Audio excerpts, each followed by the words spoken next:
बधायूं में पड़ोसी के दो मासूम बच्चों की गला काट कर हत्या करने वाले साजिद को यूपी पुलिस ने चंद घंटों के अंदर ही मंगलवार को मुठभेड़ में मार गिराया। अब भी उसका भाई जावेद फरार है, जो इस हत्याकांड में शामिल था। फिलहाल पुलिस ने जावेद तक पहुंचने के लिए उसके पिता और चाचा को हिरासत में ले लिया है। इस बीच साजिद की मां नाजिमा ने एक बड़ा खुलासा कर दिया है। दरअसल साजिद की मां नाजिमा का एक बयान सामने आया है। उसने साजिद के एनकाउंटर को लेकर कहा कि वो इसी लायक था। इसके साथ ही नाजिमा ने कहा कि मुझे कोई जानकारी नहीं है कि मेरे बेटों ने क्यों इतनी खूंखार घटना को अंजाम दिया। नाजिमा ने अपने बयान में आगे कहा कि हमें नहीं पता कि उनके दिमाग में क्या चल रहा था। उन दोनों ने सुबह का नाश्ता किया था और 7 बजे ही घर से निकल गए थे। मैं नहीं जानती कि क्या हुआ।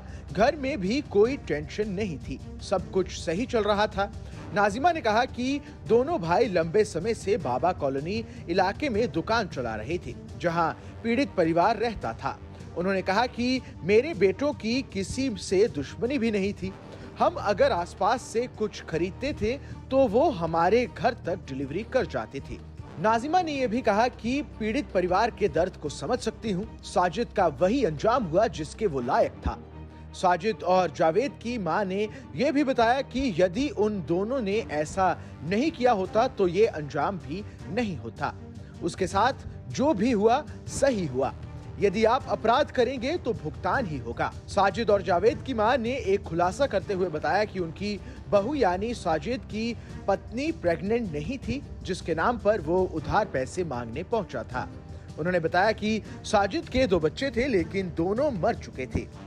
बता दें कि कई मीडिया रिपोर्ट्स में ये दावा किया गया है कि साजिद ने दोनों भाइयों की हत्या के बाद आयुष के गले से खून निकालकर पिया था। मारे गए बच्चों के पिता विनोद का कहना है कि साजिद और जावेद ने 5,000 रुपए की मांग उनके घर पर जाकर की थी।